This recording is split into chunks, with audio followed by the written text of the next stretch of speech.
Sir నమస్తే sir. నమస్తే.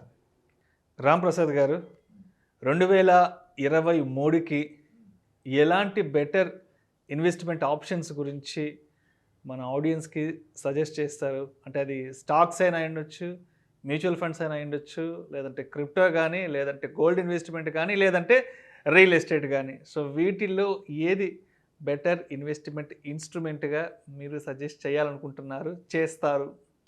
అయ్యో, 1 ఇయర్కి అంటూ ఇన్వెస్ట్మెంట్ ఏమి ఉండదండి. మీ అవసరానికి అంటూ ఇన్వెస్ట్మెంట్ కానీ 23కి 24కి ఇన్వెస్ట్మెంట్ ఉండదు. సో ఆ పరంగా నేనేం రికమెండేషన్ చేయలేను. ఫస్ట్ ఆఫ్ ఆల్ 1 ఇయర్కి ఇన్వెస్ట్మెంట్ అంటే 1 ఇయర్కి అంటే 2024లో కూతురు పెళ్ళున్నాయని ఏం చేయాలి, ఎక్కడ పెట్టాలంటే చెప్పగలుగుతాం. అంటే 1 ఇయరే టైం ఉందనుకోండి, ఇన్వెస్ట్మెంట్కి ఉన్న టైం 1 ఇయర్ అయితే మీరు చెప్పిన ఏవీ రావు, ఏది పనికిరాదు. డైరెక్ట్గా తీసుకెళ్ళి బ్యాంక్ ఫిక్స్డ్ డిపాజిట్ పెట్టుకోవాలి. 1 ఇయర్కి అదే సేఫ్, గ్యారంటీగా 6%. లక్కీలు ఇప్పుడు కాస్త ఎక్కువ ఉన్నాయి కదా, 6.57 దాకా వస్తుంది. సేఫ్ సెక్యూరిటీ 1 ఇయర్కి అది కరెక్ట్. 1 ఇయర్కి అంతే. మనకు 10 ఇయర్స్ ఇన్వెస్ట్మెంట్ ఆప్షన్ ఉన్నప్పుడు mutual fund, real estate, gold correct. So ఇక్కడ ఇయర్కి అంటూ ఏది ఇన్వెస్ట్మెంట్ ఆప్షన్ ఉండదు, కానీ మీ అవసరానికంటూ ఇన్వెస్ట్మెంట్ ఆప్షన్. ఓకే. ఇప్పుడు మనం ఒక 4 స్కీములు ఫటాఫటా చెప్పాం అనుకోండి, 2 మిడ్ క్యాప్లు, 1 స్మాల్ క్యాప్. దాని అర్థం నెక్స్ట్ ఇయర్ వరకు ఇవే బాగా చేస్తాయని కాదు. మళ్ళీ మనం ఎప్పుడు రివ్యూ చేస్తాం? మనం చెప్పి వీడియో తర్వాత మర్చిపోయి ఇంకోటి చేసుకుంటాం. మరి అది పెట్టి నేను ఎక్కడ రివ్యూ చేస్తాడు పాపం. సో స్కీమ్స్ కూడా మీ అవసరాన్ని బట్టి. ఇప్పుడు భారీగా రిటర్న్ వస్తుందని స్మాల్ క్యాప్ కాదు కదా. మీకున్న టైం హొరైజన్ ఏంటి, ఎన్ని నెలల తర్వాత కావాలి, ఎంత కావాలి, మీరు ఎంత పట్టగలరు అనేదాన్ని బట్టి. అంతేగాని ప్రత్యేకించి ఇయర్కి స్కీమ్స్ కానీ స్టాక్స్ కానీ ఉండవు. అసలు equity investment is not for 1 year, అది బేసిక్ రూల్.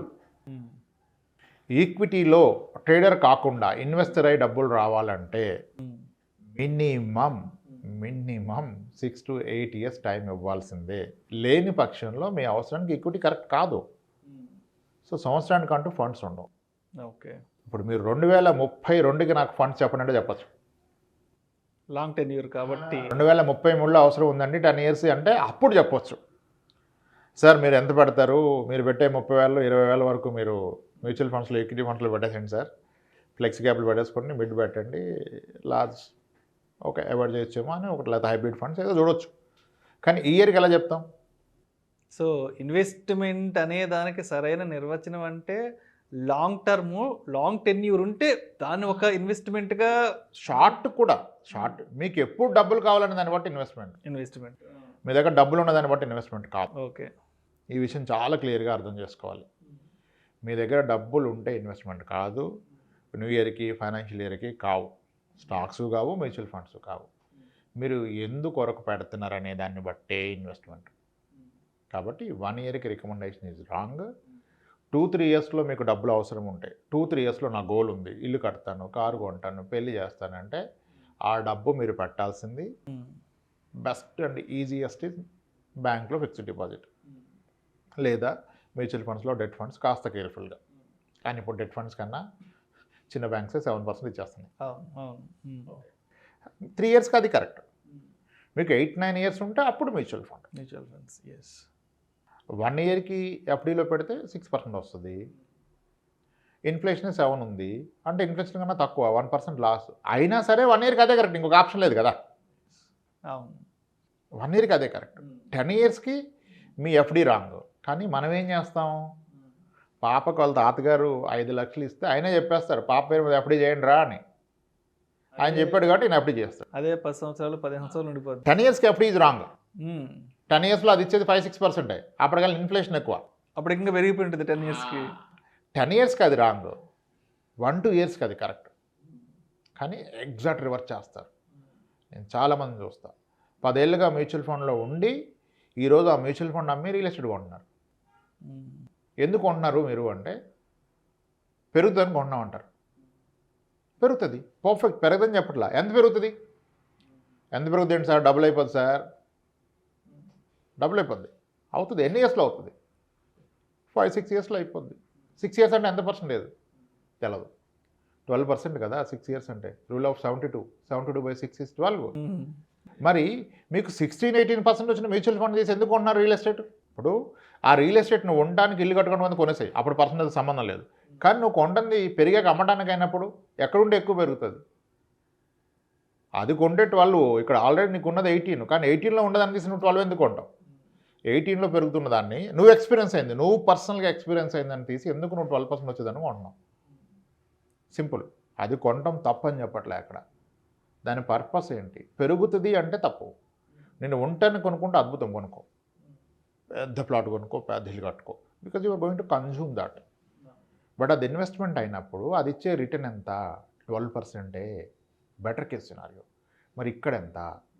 నిన్న ఒక వ్యక్తితో మాట్లాడాను, డాక్టర్ గారు. ఆయన ఏమన్నారంటే, ఆయన పోర్ట్ఫోలియో రివ్యూ చేస్తూ ఉంటే ఆయన అన్నారు నాతో సన్నగా, సార్ నేను ఈ స్థలాన్ని 1995లో 56,000 కొన్నానండి, ఇప్పుడు 60 లక్షలు అయిపోయింది అన్నాడు. 28 years బ్యాక్ 56,000 కొంటే 60 లక్షలు అయిపోయిందంట. Is feeling proud. Sir great అండి, 56,000 కాస్త లక్షలు అయిపోయింది కదా, 1000 కాస్త లక్ష అయిపోయింది. అదే టైంలో ఆయన మ్యూచువల్ ఫండ్స్లో ఎప్పటి నుంచో చేస్తున్నారు, ఆయన చాలా టాలెంటెడ్, అంత డైవర్సిఫైడ్. అదే టైంలో స్టార్ట్ అయిన మ్యూచువల్ ఫండ్ ఏదైనా ఎతకండి గూగుల్లో అన్న ఉంది కదా, మన ఫేవరెట్ అందరు చెప్పేది నిప్పాన్ ఇండియా గ్రోత్ ఫండ్ 1995 అక్టోబర్లో స్టార్ట్ అయింది. దాని NAV as a nested day somewhere around 2100 ఉంది. అంటే 10 రూపాయలు పెడితే 2100 అయింది. అంటే దీంట్లో 1,00,000 పెడితే 2,20,00,000 అయింది, 2,16,00,000 అయింది. అదే 56,000 ఇక్కడ పెడితే ఇది 1,10,00,000 అయ్యేది. అక్కడ మీకు 56 లక్షలు అయింది, 60 లక్షలు అయింది. ఎంత డిఫరెన్స్! అండ్ ఈరోజు అవసరం వస్తే అది అమ్మగలరా? టాక్కుమని అమ్మగలరా? అమ్మితే మొత్తం అకౌంట్లోకి వచ్చేస్తుందా? మరి ఇక్కడ వచ్చేస్తుందిగా, అమ్మగలుగుతారు కదా. అది కంపారిజన్. కొత్తగా ఏమీ నేర్చుకోవాల్సిన అవసరం లేదు. మీకున్న వాటిని రివ్యూ చేయండి. యూ జస్ట్ ఫైండ్ అవుట్ మీకున్న అసెట్స్, మీరు పెట్టిన ఇన్వెస్ట్మెంట్స్ ఎంత రిటర్న్ ఇచ్చాయి, ఇంకెంత ఇవ్వగలవు, మీ అవసరం ఏంటి, అది దీంతో తీరుతుందా? తీరితే అవసరం లేదు, తీరకపోతే మార్చాలి. అలా చేసుకోవాలి. కానీ 1 year కంటూ ఇన్వెస్ట్మెంట్స్ లేవు. మీ లైఫ్ టైం కంటూ కొత్తగా ఇన్వెస్ట్మెంట్ స్టార్ట్ చేయండి. మీరు ఏదైతే గోల్ ఇప్పటిదాకా ఇగ్నోర్ చేశారో ఆ గోల్ని ఐడెంటిఫై చేస్తే దానికి ఇన్వెస్ట్మెంట్ ఈరోజు స్టార్ట్ చేయండి. రికమెండేషన్ ఈజ్ 2-3 yearsలో డబ్బులు అవసరం ఉంటే డెట్ లైక్ బ్యాంక్ ఎఫ్డీసే, 10 years తర్వాత ఉంటే yes you can take equity exposure, 8-10 years ఉంటే మ్యూచువల్ ఫండ్స్. మీకు విపరీతమైన నాలెడ్జ్ ఉంటే స్టాక్స్, టైము నాలెడ్జ్ వెళ్ళచ్చు. లేదు అంటే హ్యాపీగా మ్యూచువల్ ఫండ్లో పెట్టి మీ పని మీరు చేసుకోవచ్చు. ఆ పని ఎక్స్పోర్ట్ చేసేస్తారు, మీ పని ఎక్స్పోర్ట్ చేసేస్తారు తక్కువ రేట్లో 1-2% పర్ ఇయర్కి ఆర్డర్ చేసేస్తాడు. పర్ఫెక్ట్ సార్, అంతే అండి. అంతకుమించి రికమెండేషన్ ఏమి చేయలేము మనం న్యూ ఇయర్కి. Done sir. Thank you sir, thank you so much Ramprasad గారు. 2023కి కానీ లేదంటే అంతకంటే ఎక్కువ టెన్యూర్కి ఎటువంటి ఇన్వెస్ట్మెంట్ ఆప్షన్స్, ఎటువంటి ఇన్వెస్ట్మెంట్ ఇన్స్ట్రుమెంట్స్ బాగుంటాయి అనే అంశం గురించి మీ విశ్లేషణ ద్వారా చాలా క్రిస్టల్ క్లియర్గా ఎక్స్ప్లెయిన్ చేశారు. Thank you so much sir. Right sir, thanks.